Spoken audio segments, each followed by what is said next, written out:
Hi hello నమస్తే. నేను కృష్ణాంజనేయులు. మాజీ ముఖ్యమంత్రి వైఎస్ జగన్మోహన్ రెడ్డి విజయవాడ జైల్లో ఉన్నటువంటి మాజీ ఎమ్మెల్యే వల్లభనేని వంశీని ములాఖాత్ ద్వారా కలుసుకున్నాడు, పరామర్శించాడు, ఆయనకు మద్దతు తెలియజేశాడు. ఆ తర్వాత మీడియాతో కూడా మాట్లాడాడు. మీడియాలో ఎలాగూ ప్రభుత్వం మీద విమర్శలు చేస్తాడు. ఆయన విమర్శలకి తెలుగుదేశం పార్టీ కౌంటర్ ఇస్తున్నటువంటి పరిస్థితి ఉంది. అయితే జగన్మోహన్ రెడ్డి తరచూ ఈ విధంగా జైలుకి వెళ్ళినటువంటి వాళ్ళందరినీ జైలు బాట పట్టి వాళ్ళని పరామర్శించడం, వాళ్ళకు మద్దతు తెలియజేయటం, ఈ అంశం మీద ఒక చర్చ నడుస్తుంది. ఇతను నేరస్తులకి, నిందితులకి, నేరారోపణలు ఎదుర్కొనే వాళ్ళకు మద్దతు ఇస్తున్నాడు అనేటువంటిది ఒక ఆరోపణ. అయితే వల్లభనేని వంశీ విషయంలో వల్లభనేని వంశీ ఒక దళిత యువకుడిని బెదిరించి కిడ్నాప్ చేసినటువంటి కేసులో నేరారోపణలు ఎదుర్కొంటుంటే అలాంటి వ్యక్తికి జగన్మోహన్ రెడ్డి మద్దతు ఇస్తున్నాడు. ఇతను దళిత వ్యతిరేకి అనేటువంటి ప్రచారాన్ని తెలుగుదేశం పార్టీ ముందుకు తీసుకొచ్చింది. ఇంకొక కీలకమైనటువంటి అంశం ఏంటి అని అంటే, జగన్మోహన్ రెడ్డి ధైర్యంగా తనకు ఎవరైతే మద్దతుగా నిలిచారో పార్టీలో అలాంటి వాళ్ళు ఇప్పుడు అధికారం కోల్పోయిన తర్వాత వాళ్ళు సమస్యలు ఎదుర్కొని కేసులు ఎదుర్కొంటుంటే వాళ్ళకు అండగా నిలుస్తున్నాడు జగన్మోహన్ రెడ్డి. ధైర్యంగా వాళ్ళ కోసం జైలుకు కూడా వెళ్తున్నాడు, జైల్లో వెళ్ళి స్వయంగా మాట్లాడుతున్నాడు. ప్రజల నుంచి వచ్చేటువంటి లేకపోతే ఈయన నిందితులకు సపోర్ట్ చేస్తున్నాడు ఇలాంటి విమర్శలకి భయపడటం లేదు జగన్మోహన్ రెడ్డి అనేటువంటి ఒక వాదన కూడా ఉంది. ఇంకొక వాదన ఇందాకనే నేను సోషల్ మీడియాలో చూశాను. ఇదే చంద్రబాబు నాయుడు అయితే ఎవరైనా ఒక నేరారోపణలు ఎదుర్కొంటే అది తెలుగుదేశం పార్టీ లీడర్ కావచ్చు, ఒక కేడర్కి సంబంధించినటువంటి వాళ్ళు ఎవరైనా కావచ్చు, అలాంటి వాళ్ళని జైలుకి వెళ్ళి పరామర్శించాలంటే చంద్రబాబు నాయుడు భయపడతాడు.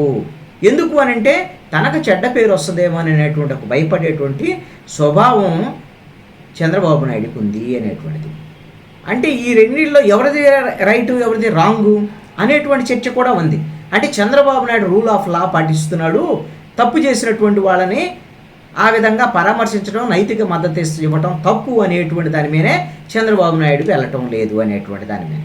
ఇక్కడ ఒక అంశాన్ని గమనిస్తే జగన్మోహన్ రెడ్డి ఈ రోజున ముఖ్యమంత్రి కాదు, ఆయన ఒక ఎమ్మెల్యే, మాజీ ముఖ్యమంత్రి, ఓ ప్రతిపక్ష నాయకుడు.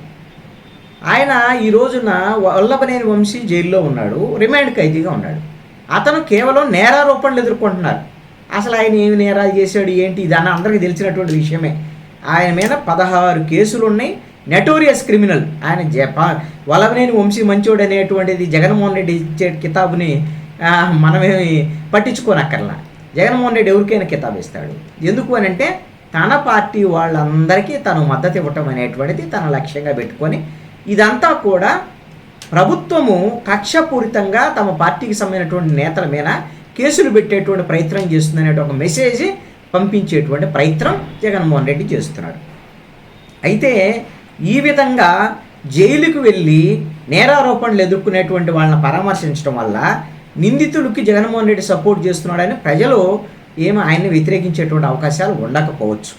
ఎందుకు అని అంటే అసలు రాజకీయాల్లో ఉండేటువంటి వాళ్ళు మెజారిటీ ఎక్కువ నేరారోపణలు ఎదుర్కొనే వాళ్ళు, కేసులు ఉన్నవాళ్ళు, అవినీతి అక్రమాలకు సంబంధించినటువంటి వ్యవహారాలని ఎదుర్కొనేటువంటి వాళ్ళు, ఇలాంటి వాళ్ళే అత్యధికంగా ఉన్నటువంటి పరిస్థితి ఉంది. అన్ని పార్టీల్లో ఉన్నారు.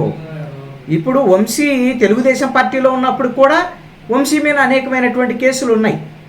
ఆయన వైఎస్ఆర్ తెలుగుదేశాన్ని వదిలిపెట్టి వైఎస్ఆర్ కాంగ్రెస్ పార్టీలోకి వచ్చినప్పుడు కూడా కొన్ని కేసులు నమోదాయి.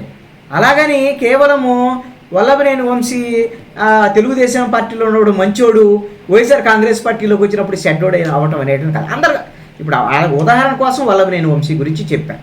అందుకని ఈ విధంగా నేరారోపణలు ఎదుర్కొనేటువంటి వాళ్ళు అన్ని పార్టీల్లో ఉన్నారు. ఈ విషయాన్ని ప్రజలు కూడా అంత పెద్ద సీరియస్గా తీసుకోవట్లేదు. ఎందుకంటే అన్ని పార్టీల్లో ఇలాంటి అభ్యర్థులనే రంగంలోకి దించినప్పుడు, పోటీ ఉన్నప్పుడు ఎవరి మీద ఎక్కువ కేసులు ఉన్నాయి, ఎవరి మీద తక్కువ కేసులు ఉన్నాయి, ఇవి చూడటమే తప్ప కేసులు లేని వాళ్ళు ఎవరు అనేటువంటి దాని మీద వెతుక్కోవాల్సినటువంటి తప్పులు చేయని వాళ్ళు ఎవరు, ప్రజాసేవలో ఉన్న వాళ్ళు ఎవరు, అసలు అలాంటి దాని మీద అసలు మనం డబ్బులు పెట్టి గెలిచి మళ్ళీ డబ్బులు సంపాదించుకునేటువంటి రాజకీయాలు నడుస్తున్నటువంటి పరిస్థితులు ఉన్నాయి. నేరారోపణలు ఎదుర్కొనేటువంటి వాళ్ళ సంఖ్య కూడా వాళ్ళు ఎన్నికల్లో పోటీ చేసినప్పుడు వాళ్ళు సబ్మిట్ చేసేటువంటి అఫిడవిట్లను చూస్తే మనకి ఖచ్చితంగా అర్థమయ్యేటువంటి పరిస్థితి ఎవరెవరు నేరారోపణలు ఎదుర్కొన్నారు. పార్లమెంట్ దగ్గర నుంచి ఇక్కడ అసెంబ్లీ దగ్గర నుంచి మెజారిటీ 50% నేరారోపణలు ఎదుర్కొనేటువంటి వాళ్ళే ఉన్నారు. మొన్నే సుప్రీంకోర్టు స్పష్టంగా చెప్పింది, ఈ విధంగా తీవ్ర నేరాలు చేసి కేసులు ఎదుర్కొనేటువంటి వీళ్ళ కేసుల సంగతి ఏంటి, ఇతను తేల్చాలని సుప్రీంకోర్టు సీరియస్ అయిన సుప్రీంకోర్టుకు అమికస్ క్యూరీ ఒక స్పష్టమైనటువంటి ఒక అఫిడవిట్ కూడా దాఖలు చేసినటువంటి పరిస్థితి. అది వేరే సబ్జెక్టు. అయితే రాజకీయపరమైనటువంటి అంశాల మీద ఈ రోజున జగన్మోహన్ రెడ్డి తను ఈ 7 నెలల 8 నెలల తెలుగుదేశం జనసేన బీజేపీ ప్రభుత్వ కాలంలో ఆయన ప్రధానంగా తీసుకున్నటువంటి అంశం ఏంటంటే తన పార్టీ కార్యకర్తలు, తన పార్టీ నాయకులు, వాళ్ళ మీద అధికార పక్షం యొక్క కేసులు, దాడులు, దాష్టికాలు, వీటిని జగన్మోహన్ రెడ్డి అడ్రస్ చేస్తున్నారు. వాళ్ళ తరపున జైళ్లకు వెళుతున్నాడు, పరామర్శలు చేస్తున్నాడు. దీని ద్వారాగా ఒక సందేశం ఇవ్వాలనుకుంటున్నాడు జగన్మోహన్ రెడ్డి. ఎందుకు అనంటే ఈ వైఎస్ఆర్ కాంగ్రెస్ పార్టీ 151 నుంచి 11 సీట్లకు పడిపోయింది. ఈ పార్టీకి సంబంధించినటువంటి క్యాడర్ డిమోరలైజ్ అయ్యేటువంటి పరిస్థితి ఉంది. కాబట్టి జగన్మోహన్ రెడ్డి ఏమనుకున్నా అంటే మా పార్టీకి సంబంధించినటువంటి కార్యకర్తలకి, నాయకులకి వాళ్ళు ఇబ్బందులు పెడితే నేను అండగా ఉంటాను, నేను మీకోసం వస్తాను, మీరు ఎక్కడున్నా సరే మీకు నేను మద్దతు తెలియజేస్తాను అనేటువంటి ఒక సందేశం ఇవ్వటం అనేటువంటిది ఒకటి. రెండవ అంశం ఏంటంటే అధికార పక్షం ప్రభుత్వము దాడులు, దాష్టికాలు, అక్రమ కేసులకు పాల్పడుతుంది అనేటువంటి అంశాన్ని ప్రజల్లోకి విస్తృతంగా తీసుకెళ్లేటువంటి ప్రయత్నం జగన్మోహన్ రెడ్డి చేస్తున్నారు. దీంట్లో ఇప్పుడిప్పుడుగా జగన్మోహన్ రెడ్డి ఏం చెప్పినా ఇప్పుడు ఎన్నికలు లేవు, మళ్ళీ ఎన్నికలు వచ్చేంత వరకు కూడా ఈ ప్రభుత్వం యొక్క ఫెయిల్యూర్ను బట్టే మళ్ళీ జగన్మోహన్ రెడ్డికి సంబంధించినటువంటి అవకాశాలు ఉంటాయి అనేది లేదు చెప్పలేము. ఎందుకంటే ఈ ప్రభుత్వం గిన ప్రజల ఆకాంక్షలకు అనుగుణంగా గిన పరిపాలించలేదనుకోండి, ప్రత్యామ్నాయం వైపు చూస్తారు. అప్పుడు ప్రత్యామ్నాయం ఎవరుంటే వాళ్ళకి అవకాశం ఉంటుంది. 40% ఓట్లు వచ్చినటువంటి తమకే ప్రత్యామ్నాయంగా మేమే ఉంటాము, ఈ ప్రభుత్వం ఎలాగో సూపర్ 6 ఇవన్నీ ఇంప్లిమెంట్ చేయలేదు, వీటి ఫెయిల్యూర్ మీద జగన్మోహన్ రెడ్డి పదే మాట్లాడుతున్నటువంటి పరిస్థితి కూడా ఉంది.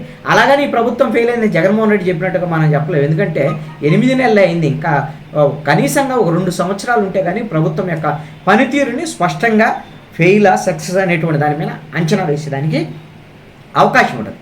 అయితే వల్లభనేని వంశీకి సంబంధించినటువంటి విషయంలో జగన్మోహన్ రెడ్డి మాట్లాడినటువంటి మాటలు, జగన్మోహన్ రెడ్డి ఆయన వల్లభనేని వంశీ మీద చంద్రబాబు నాయుడు, నారా లోకేష్, కూటమి ప్రభుత్వము కావాలని కక్ష పెట్టుకొని ఈ కమ్మ సామాజిక వర్గానికి సంబంధించినటువంటి కొంతమంది యాక్టివ్గా ఉంటే వాళ్ళని టార్గెట్ చేసేటువంటి విధంగా వీళ్ళిద్దరూ అయ్యల కొడుకులు వ్యవహరిస్తున్నారనేటువంటి విధంగా జగన్మోహన్ రెడ్డి మాట్లాడినటువంటి మాటలు ఇవన్నీ కూడా ప్రభుత్వాన్ని టార్గెట్ చేసి మాట్లాడినటువంటి మాటలు. దీని మీద ముఖ్యమంత్రి చంద్రబాబు నాయుడు, నారా లోకేష్ ఎక్కడ మాట్లాడలేదు. కానీ దీని మీద ప్రత్యేకంగా ఆ రోజున గన్నవరము టీడీపీ కార్యాలయం దగ్గర జరిగినటువంటి ఘర్షణకు సంబంధించినటువంటి వ్యవహారంలో నేరుగా పాల్గొన్నటువంటి పట్టాభి, అదేవిధంగా మంత్రి కొల్లు రవీంద్ర, ఇప్పుడు మంత్రిగా ఉన్నట్టు కొల్లు రవీంద్ర, అదేవిధంగా బీసీ నాయకులు గురుమూర్తి, ఇలాంటి వాళ్ళందరూ ప్రెస్ కాన్ఫరెన్స్ పెట్టారు. వల్లభనేని వంశీ అక్రమాలు, అరాచకాలు ఇవన్నీ కూడా చెప్పారు. వాళ్ళు కూడా వల్లభనేని వంశీ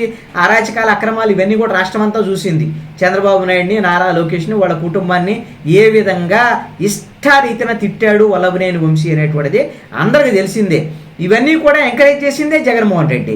కాబట్టి అలా చేశాడు కాబట్టి వైఎస్ఆర్ కాంగ్రెస్ పార్టీకి ప్రజలు పనిష్మెంట్ ఇచ్చి 11 సీట్లకి పంపించినటువంటి పరిస్థితి అయితే ఉంది. ఇప్పుడు జరుగుతున్నటువంటి చర్చ అయితే ఇప్పుడు కొత్తగా వైసీపీ గవర్నమెంట్లో ఏం జరిగింది అవన్నీ తెలుసు. ఇప్పుడు తెలుగుదేశం ప్రభుత్వ హయాంలో ఏం జరుగుతోంది అనేది కూడా తెలుసు. ఈ 2 రాజకీయ పార్టీలు మాట్లాడుకుంటున్నాయి. అయితే ఇప్పుడు జైళ్లకు వెళ్ళి ఒక నాయకుడు తమ నాయకుల కోసం మద్దతు తెలియజేయటం అనేటువంటి అంశం మీద ఒక చర్చ జరుగుతున్నట్టు చంద్రబాబు నాయుడికి జగన్మోహన్ రెడ్డి మధ్య ఒక కంపారిజన్ నడుస్తున్నటువంటి పరిస్థితి అయితే ఉంది. వైసీపీ కార్యకర్తలు అయితే మాత్రము జగన్మోహన్ రెడ్డి తీరు, ఈ విధంగా జైలుకు వెళ్ళి పరామర్శించేటువంటి ఆ మద్దతు ఇచ్చేటువంటి తీరుకైతే మాత్రము వైఎస్ఆర్ కాంగ్రెస్ పార్టీ శ్రేణులన్నీ కూడా వాళ్ళు సానుకూలంగా స్పందిస్తున్నటువంటి పరిస్థితి అయితే ఉంది.